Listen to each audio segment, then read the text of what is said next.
5월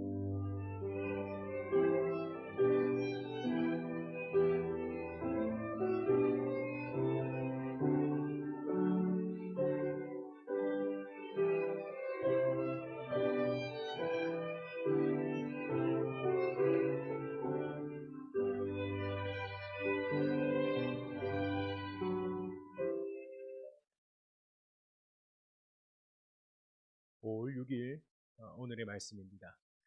출애굽기 13장 11절에서 22절까지 말씀을 제가 읽도록 하겠습니다.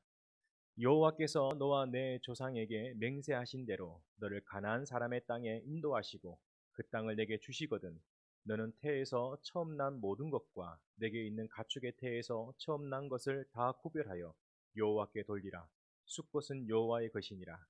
나귀의 첫 새끼는 다 어린 양으로 대속할 것이요 그렇게 하지 아니하려면 그 목을 꺾을 것이며 내 아들 중에 처음 난 모든 자는 대속할지니라. 후일에 내 아들이 내게 묻기를 이것이 어찌 됨이냐 하거든 너는 그에게 이르기를 여호와께서 그의 손의 권능으로 우리를 애굽에서 곧 종이 되었던 집에서 인도하여 내실세. 그때에 바로가 완악하여 우리를 보내지 아니하매 여호와께서 애굽 나라 가운데 처음 난 모든 것은 사람의 장자로부터 가축의 처음 난 것까지 다 죽이셨으므로 태에서 처음 난 모든 수컷들은 내가 여호와께서 제사를 드려서 내 아들 중에 모든 처음 난 자를 다 대속하리니 이것이 내 손의 기호와 내 미간의 표가 되리라. 이는 여호와께서 그 손의 권능으로 우리를 애굽에서 인도하여 내셨음이니라 할지니라. 바로가 백성을 보낸 후에 블레셋 사람의 땅의 길은 가까울지라도 하나님이 그들을 그 길로 인도하지 아니하셨으니 이는 하나님이 말씀하시기를 이 백성이 전쟁을 하게 되면 마음을 돌이켜 애굽으로 돌아갈까 하셨습니다. 그러므로 하나님이 홍해의 광야길로 돌려 백성을 인도하심에 이스라엘 자손이 애굽 땅에서 대열을 지어 나올 때에 모세가 요셉의 유고를 가졌으니 이는 요셉이 이스라엘 자손으로 단단히 맹세하게 하여 이르기를 하나님이 반드시 너희를 찾아오시리니 너희는 내 유고를 여기서 가지고 나가라 하였더라. 그들이 숫곳을 떠나 광야 끝 에담의 장막을 치니 여호와께서 그들 앞에서 가시며 낮에는 구름 기둥으로 그들을 인도하시고 밤에는 불 기둥으로 그들을 비추사 낮이나 밤이나 진행하게 하시니 낮에는 구름 기둥 밤에는 불 기둥이 백성 앞에서 떠나지 아니하리라. 아멘. 오늘 본문은 하나님께서 이스라엘 백성들을 향해 초태생 규례를 반포하게 하셨습니다. 이런 규례를 주신 것은 이스라엘이 누구 소유인지를 알고 기억하라는 메시지가 거기에 들어있는 것입니다. 그래서 그들의 가는 길은 구름 기둥과 불 기둥으로 인도하셨던 것이죠. 그러나 그들이 애굽에서 나와 가나안으로 가는 길은 녹록지 않았습니다. 가나안으로 가는 길은 반드시 블레셋 나라를 통과해야 했기 때문입니다. 블레셋 나라를 통과하게 될 때는 그 나라와 그 지역을 통과할 때는 그냥 통과되지 않습니다. 한두 사람도 아니고 성인 남성만 60만 명이면 남녀노소를 합하면 거의 300만 명을 추정하고 있다고 합니다. 그 많은 사람들이 그 지역의 나라와 그 땅을 지나간다고 할 때 그 어떤 나라의 왕이 그냥 지나가도록 하겠습니까? 전쟁을 준비하지 않을까요? 그래서 하나님은 그들을 홍해의 강약길로 돌려 인도하셨던 것입니다. 그리고 그들은 그냥 애굽에서 나온 것이 아니라 요셉의 유언대로 요셉의 유골과 함께 출애굽하게 되었던 것이죠. 그래서 오늘 저는 본문을 중심으로 해서 두 가지를 한번 살펴보고자 합니다. 먼저 대속의 은혜를 기억하고 가르쳐야 한다라는 것입니다. 하나님께서 이스라엘 백성들을 애굽에서 나오게 하신 이유가 무엇일까요? 단 한 가지입니다. 왜 그들을 애굽에서 10가지 재앙의 끔찍한 재앙으로 인해서 그들을 나오게 하셨느냐? 단 한 가지입니다. 이스라엘 백성들은 나의 백성이고 나는 하나님의 소유라라는 것을 모든 나라와 모든 사람에게 알리기 위함인 것입니다. 그래서 애굽을 심판하실 때 이스라엘 백성들만 구별하여 보호하신 것이죠. 뿐만 아니라 이러한 놀라운 기적을 잊지 말라고 이스라엘 백성들에게 처음 난 것을 구별하여 드리는 초태생 규례를 정하신 것입니다.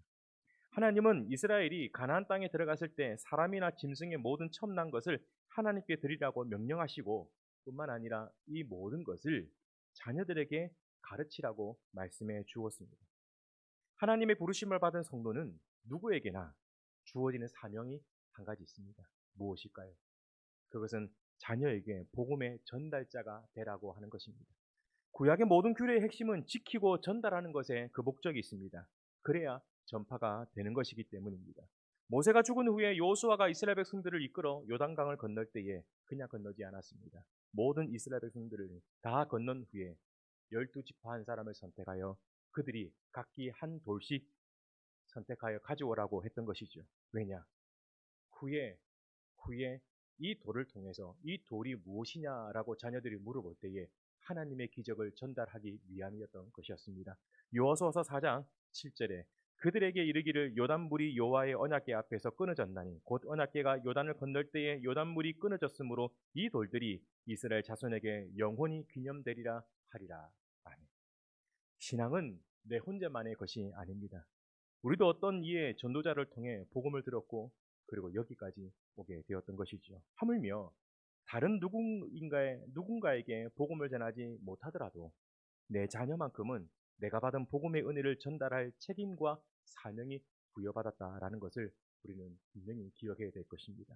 사실 자녀들의 신앙, 목사인 저도 저희 자녀들의 신앙을 장담할 수 없는 부분입니다. 때론 더 부끄러운 마음이 있습니다. 그러나 그렇다고 해서 부모에게 주어지는 사명을 내려놓으면 저는 안 된다고 생각합니다. 아이들의 신앙 교육에 있어서 가장 생각하지 말아야 될 유혹이 있다면 바로 그것은 알아서 하겠지라는 것입니다. 신앙은 알아서 배워지는 것이 아닙니다. 신앙생활을 알아서 하는 사람은 저는 한 번도 못 봤습니다.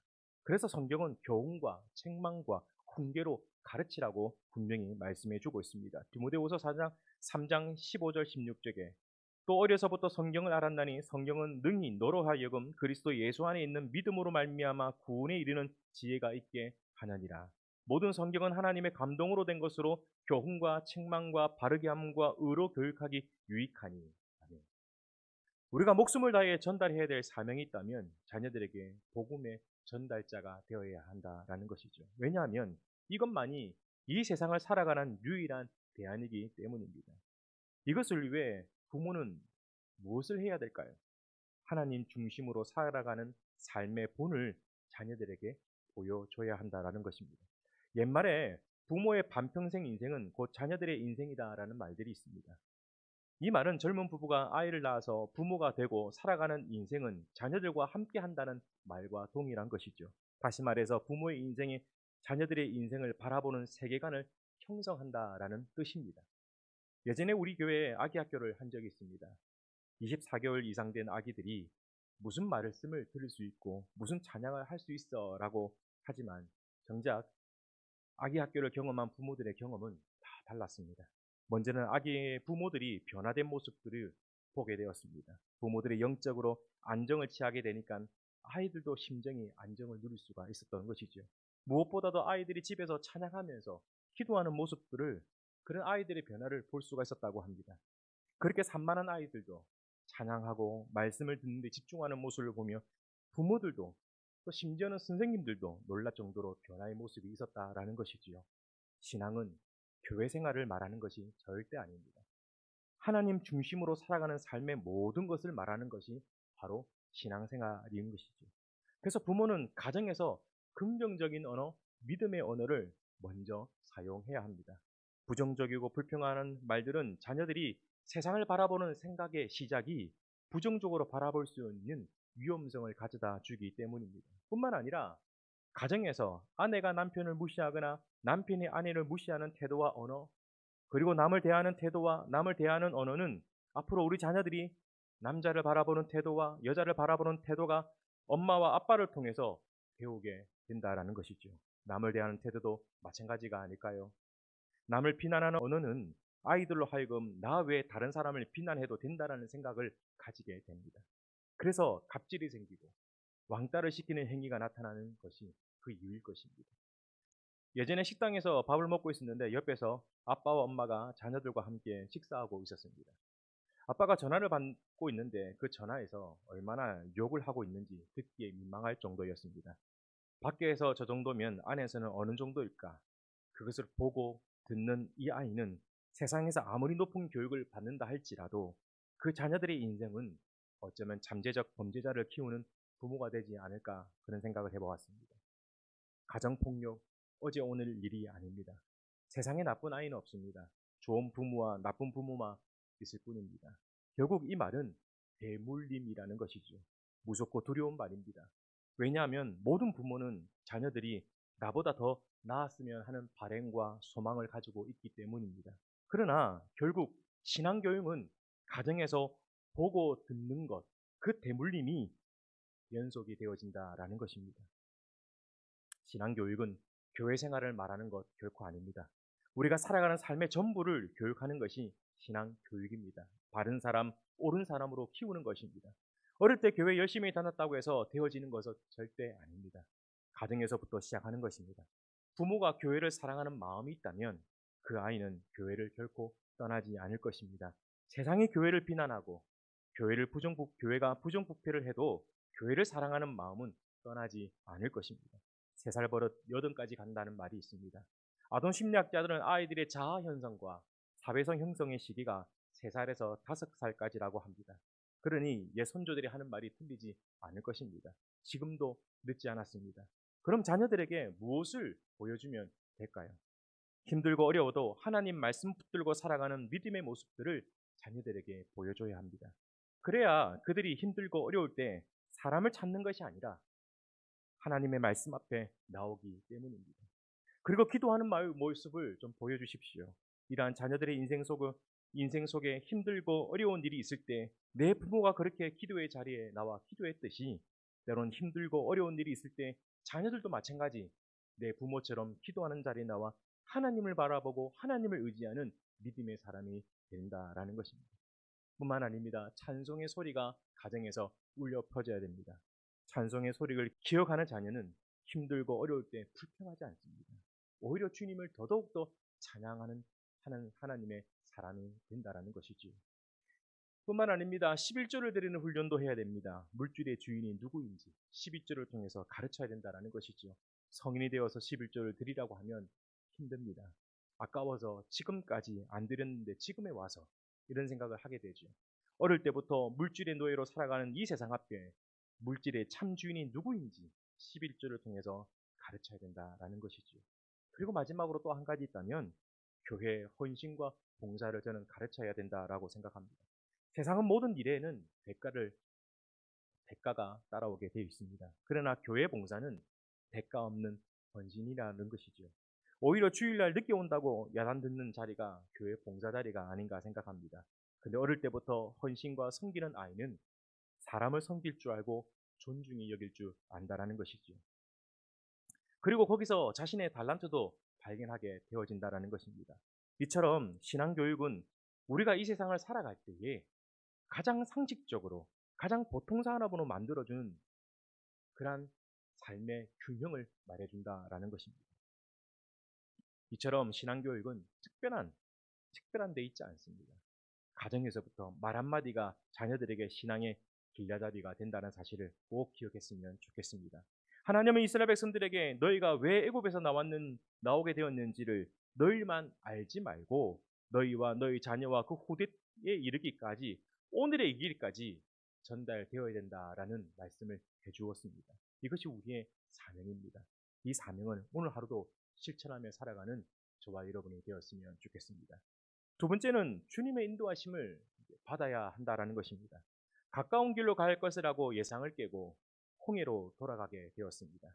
왜냐하면 이스라엘 백성들이 가는 길목마다 그 지역의 나라와 군인들이 자기 영토를 지키기 위해 서 있기 때문이었습니다.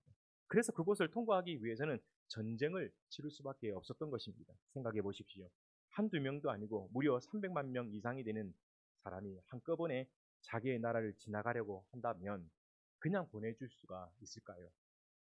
만약 전쟁이 나면 이스라엘 백성들은 금방 마음을 돌이켜 애굽에서 다시 돌아가려고 할 것입니다.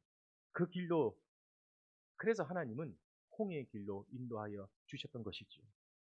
사랑하는 성도 여러분, 때로는 하나님께서 우리가 생각하고 편하고 좋은 길로 인도하지 않고 멀고 험하고 두려운 길로 인도할 때 눈에 보이지 않는 상황만 보고 좌절하거나 낙심하지 마시기 바랍니다. 우리는 기억해야 됩니다. 나를 나보다 더 잘 아시는 하나님이 지금 나와 함께 하신다는 사실을 반복해서 믿고 되새겼으면 좋겠습니다. 사단은 힘들고 어려운 환경일수록 눈에 보이는 문제만 바라보게 합니다. 그래서 두려움과 불평을 주게 한다라는 것이지요. 그러니 여기에 속지 마시길 바랍니다. 지금 우리와 함께 하시는 하나님이 나를 여기까지 인도하셨고 지금의 삶의 문제도 이 문제로 인해서 나는 실패하지 않고 망하지 않는다는 그 믿음의 고백을 하면서 인내하시길 바랍니다. 출애굽기 13장 21절에서 22절의 말씀을 보시면은 여호와께서 그들 앞에서 가시며 낮에는 구름 기둥으로 그 길을 인도하시고 밤에는 불 기둥을 그들에게 비추사 낮이나 밤이나 진행하게 하시니 낮에는 구름 기둥 밤에는 불 기둥이 백성 앞에서 떠나지 아니하니라. 하나님의 인도하심은 오늘 저와 여러분에게도 마찬가지입니다. 지금 눈에 보이는 구름 기둥과 불 기둥으로 인도하지는 않지만 말씀을 주시고 그 말씀으로 우리를 성령님께서 인도하신다라는 것이지요. 로마서 8장 14절에 무릇 하나님의 영으로 인도함을 받는 사람은 곧 하나님의 아들이라. 우리가 하나님의 아들이 맞다면 우리는 하나님의 영의 인도함을 받아야 되는 줄 믿습니다. 그래서 여기에 하나님의 영이라고 말하는 헬라어는 푸뉴마라고 말하고 있습니다. 하나님의 호흡, 생명이라는 뜻을 가지고 있지요. 또 다른 말로 하면 또 말씀이라는 의미도 들어있는 것입니다. 근데 중요한 것은 성경에 말씀이라는 이 단어의 헬라어로는 로고스라는 단어도 있습니다. 근데 여기에 로고스라 쓰지 아니하고 푸뉴마라고 기록하는 것은 기록된 말씀을 믿는 우리의 마음을 의미하는 것이죠. 기록된 하나님의 말씀이 담긴 그곳에 하나님의 생명의 역사가 나타나게 된다라는 것입니다. 바로 이것이죠. 우리가 하나님의 아들이 분명하다면 우리 안에는 하나님의 말씀인 그 생명의 역사가 나타나게 된다라는 것입니다. 성령은 그 생명을 통해서 우리를 인도하신다라는 것이죠. 오늘도 마찬가지입니다. 구름 기둥과 불 기둥처럼 기록된 말씀을 통하여 그 말씀이 우리 안에 생영이 되어 우리의 갈 길을 생각을 통해서 인도하여 주신다라는 것입니다. 그래서 우리의 생각 속에 안 되고 할 수 없는 부정적인 생각이 있어서는 안 되는 것입니다. 왜냐하면 부정적인 생각 뒤에는 언제나 사단이 그 생각을 조절하고 있기 때문입니다. 오늘도 살아있는 역사하는 하나님의 말씀, 그 말씀이 우리의 생각을 가득 채워야 되는 줄 믿습니다. 그래야 그 말씀이 내 삶에 장애물이 올 때 말씀이 내 안에 생영이 되어 이기게 하시는 것입니다. 시편 119편 165절에 주의 법을 사랑하는 자에게는 큰 평안이 있으니 그들에게 장애물이 없으리라. 오늘 하루도 이 말씀을 기억하시면서 우리를 인도하시고 붙드시는 그 하나님의 말씀을 붙들고 살아가는 저와 여러분이 되었으면 좋겠고, 뿐만 아니라 우리의 사랑하는 자녀들에게 그 믿음의 길을 잘 가르치는 십자가의 전달자로 살아가는 저와 여러분이 되었으면 좋겠습니다. 기도하겠습니다. 오늘 내가 원하고 내가 바라는 신앙에서 벗어나 주님이 원하시고 주님이 기뻐하시는 신앙의 자리를 지키게 하여 주시옵소서. 말씀을 듣고 말씀을 읽고 말씀 앞에 순종하는 그 삶을 기쁨으로 살아가는 성도가 되게 하여 주시옵소서. 오늘 이 하루도 안 되고 할 수 없다는 생각하는 모든 부정적인 생각이 예수 이름으로 떠나가게 하여 주시고, 우리가 믿는 주님은 나를 하나님의 자녀로 부르셨기에 모든 일에 능치 못한 일이 없는 줄을 믿고 살아가는 이 하루가 되게 해 주시옵소서. 두려움과 불안의 잔에서 일어나 주님을 찬송하는 자리로 나올 수 있도록 힘을 다하여 주옵시며, 오늘도 병석에서 힘들게 싸우는 사랑하는 주의 성도들을 붙들어 주셔서 병든 자리에서 회복의 자리로 치유의 자리로 나올 수 있도록 인도해 주시옵소서. 삶의 문제로 고통받는 성도가 있다면 고통의 문제를 주님께 맡겨서 그 고통에서 승리를 맛보게 하여 주시옵소서. 사랑하는 우리의 자녀들을 불쌍히 여겨 주시옵소서. 어디서 무엇을 하든지 믿음의 자리를 지키며 하나님을 바라보며 하나님을 의식하며 살아가는 이 하루가 되게 해 주시옵소서. 예수 그리스도 이름으로 기도하옵나이다. 아멘.